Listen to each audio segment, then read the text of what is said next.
I've played over 16 games already, and Melee feels amazing in 11th freaking edition.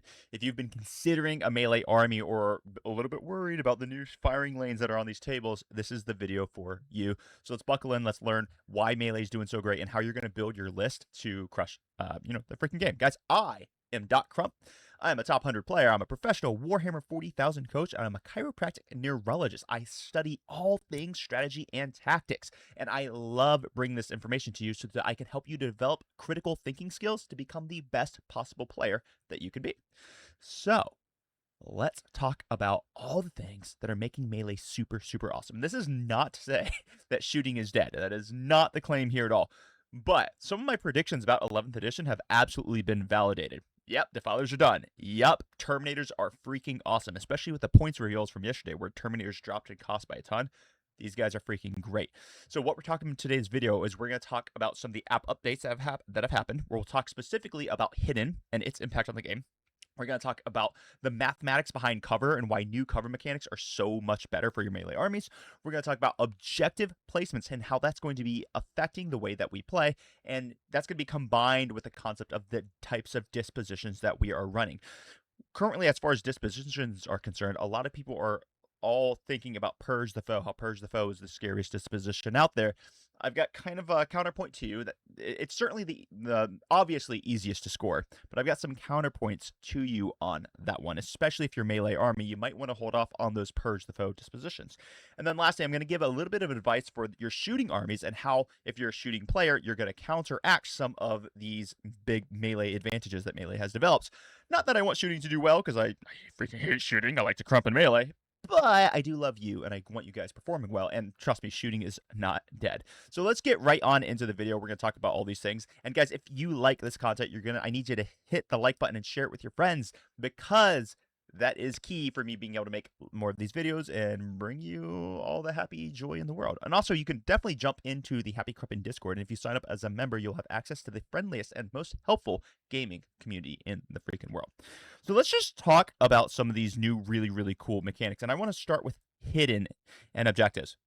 So the hidden rule was recently updated, as a matter of fact, this morning in the GW app when they released all these new digital updates. And they added a clause to the hidden rule, and it's called Gone to Ground. So if your models are partially obscured by a solid terrain piece, and remember, solid terrain pieces are the ones that they're going to have like 3 inches and below, there are no windows, so there's no openings. You can't see through any of the gear. This is going to be a typically dense terrain. If you're partially obscured by that solid terrain piece, then you will subtract 3 from your detection range, changing your hidden from 15 to 12. Now, you have to be hidden in order to have access to this, so you still need to meet all of the requirements for hidden, which is your unit has not shot this turn or the previous turn, and you are an infantry, beast, or swarm unit. You have to achieve all the goals of hidden to be able to get the Gone to Ground. But that is a very, very powerful rule, because now effectively all of your super powerful and super strong, like durable Melee units can also have load up 12, which is, load up 15 is great, but load up 12 is even freaking better. What this means is that your opponent's scary shooting units are going to have to expose themselves the same way that Melee armies have to expose themselves to engage. No longer are you going to be shot off the board from 72 inches away. So this is why, actually, my prediction about why Terminators are so strong, I feel really validated in this one. Because remember, typically the scary shooting into your durable, like elite style infantry is going to be those things like your Doomsday Arcs, like your Forged Fiends, like your Rogue Odorans, Riptides, all these types of units. And the scary thing about it is they shoot you from 48 up to 72 inches away, and there's literally nothing you can do about it. Yes, I know Forged Fiends are 36 inches. Someone's going to comment that, and I still love you. And that will absolutely obliterate all of your elite infantry that's trying to hold an objective. Well, they ain't doing that from 36 to 72 inches away anymore. They have to do it from within 12 if you're getting this Gone to Ground, which, by the way, in test playing, it hasn't been that hard to achieve that.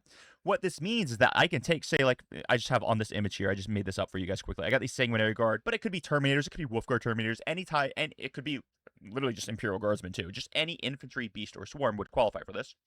And right now they got a 12-inch loan up. So if we're on this crucible of battle and we have this freaking Doomsday Arc, which is a Necron's super scary unit that's really good into anti-elites, which is a very good anti-elite platform. Man, it's gonna have to go. It actually can't shoot you. Like it can't shoot you if it's on the line. So if you go first, you touch your objective. It's impossible for that DDA to interact with you, because even in Moose 10, if it goes a 6-inch advance, it's gonna be out. Like, it's gonna be like 12.1 inches away, so it literally can't target your Sanguinary Guard, which means you will score. And if he does move up there to shoot you, then he immediately loses his Doomsday Arc. And this is assuming that he's deploying the Doomsday Arc on the line, not afraid of it getting shot if he goes second, right?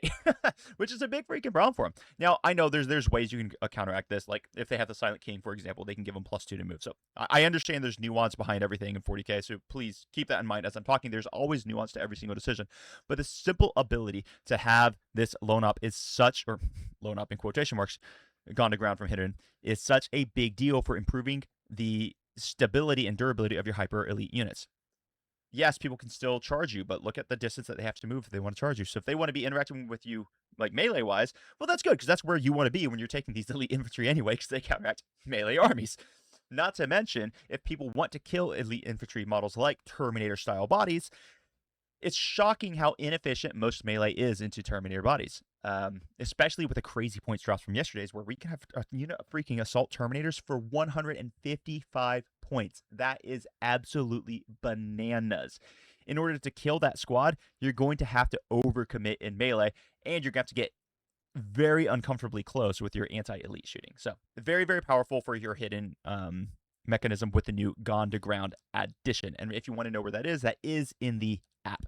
Now, the next thing I really want to talk about is I want to spend a little bit of time going through the cover changes. And I watched a really, really, really well explained video from a guy named Nightgeist Gaming. And I want to give him a shout out here. I'm going to put the link to his video where he goes more in depth in this in the description down below, so you guys can like check it out, because you really should go watch his full explanation. He actually did a great job. But effectively, and he just did it a little more artfully than I could, because I'm not like a super math nerd. I'm a 40k nerd, but I'm not a super math nerd. But he's a super math nerd, and we love him, and he did a great job on it. So basically, the new cover rules makes most of your models significantly more durable against shooting, with the exception of a 2-up armor safe, so a Terminator style body. Terminator style bodies are significantly weaker against AP1 shooting, but against your AP3 shooting, your AP4 shooting, you're actually more durable. And you're more durable on that against everything on the entire battlefield. So if you look at these charts down below, the one I've got at the bottom, this is probably left when you're looking at the screen here. This shows how much damage reduction was from cover in the original edition. And that's what's like, if you're a 2-up armor save and you were being shot with AP1, well, you would get a 50% damage reduction from having cover. Got it. Well, in the current edition, if you look at the next one, you are actually, let's say you are a 2-up armor save and you're on cover right now, you actually get 25% more durable if you're getting shot by AP0, which is in 10th edition, you would have gotten 0% more durable. Now, you do get slightly less durable against AP1 and very, very slightly less durable against AP2, but everything else gets more durable, especially if you're like an infantry squad and you've got like a low armor save, or you've got like an invulnerable save. Say your Kroot Spam, for example, Kroot Spam who have a 5-up invulnerable save in shooting when they're taking the Kroot hunting pack, those models get 25% more durable against high AP shooting, which is a very, very, very big deal. It's an incredible amount of deal. So effectively, the main explanation, and please watch this video to get all the details of it, is if your opponent is shooting you with a ballistic skill of 3, you get a 25% increase to your durability right off the bat, regardless of what the AP is. If they're shooting you with a ballistic skill of 4, you get a 33% improvement. He breaks it down much more elegantly. Go check his video out. All right, let's talk about the next thing that makes melee so freaking good, is the combinations of these dispositions with the terrain and the objectives. Currently, if you're taking a take and hold, which is what my preferred style of play is, I like take and hold the most. That doesn't mean other dispositions aren't good. That doesn't mean I don't like other dispositions. But my current favorite is take and hold. I can touch an objective. You have to move within 12 of me if you want to take me off of it, which allows me to instantaneously get into engagement with you. Versus 11th or 10th edition, where a lot of times I would have to take the risk as a melee pressure player to go and engage upon you, to have to deny you off of your points. Now the onus is going to be upon you as the shooting unit army to come and take me off of my objectives, and when you do, it allows me to then pounce upon you with very, very, very, very scary units. So let's take orcs, or even my Hammer of Averna, which I've done in the picture here. Previously, if I needed to like score primary or score secondary, like oh my gosh, storm hostile objective or something like that, I would have to go after you. But now I can score all of my primary and honestly the vast majority of my secondaries just by standing on my objectives, and you have to come and take me off of mine. This makes basically every army in the game function very similarly to how my Wrath of the Rockless in 10th edition did, which was, hey, I'm going to hold on this primary, I'm going to deny your primary, and then I'm just not going to move, because that's basically the way it works, and it works really, really freaking well. So now the fact that I can just stand on these objectives, I'm racking up my points because I don't have to kill you for points, I don't have to do actions for points, I don't have to do any of these things, I'm just standing on the objectives. It really forces you close to me, which means I don't have to take risk. I don't have to go for that 9-inch charge. I don't have to go for that 11-inch charge. You're going to have to be within 12 inches if you want to shoot me, which means basically every single unit in the game, even without bonuses, I'm getting a 6-inch charge into you. Pretty dang awesome, and it really is a huge buff to our melee armies. Other dispositions I'm really liking, especially on your durable melee units, is going to be that priority assets. I actually really like it. Initially, I did not, but now I'm definitely coming around to it. So for my melee armies, I really prefer Take and Hold and priority assets. I actually like it more than Purge the Foe. Purge the Foe is very, very good. It's very, very strong, but I prefer that on my hyper-aggressive shooting armies, like the Mont Tau, for example. Simply because I would much rather force my opponent to take the risk of crossing no man's land to come to me to get my trash off of objectives, so then I could get into them with my relevant stuff, right? Than I would having to get my relevant stuff crossing no man's land and get shot to freaking pieces. So that's my logic there. So basically, I want you to use your dispositions to decrease how much you need to press the action and how much you can just like let your opponent step in to your field and then just throw that freaking counter hook and obliterate them. Okay, now the last point I really want to talk about today, because it's not all doom and gloom for shooting, guys, is I want to give a little bit of advice for your shooting armies. The number one piece of advice I can give is speed is king. Slow shooting platforms, they're gone.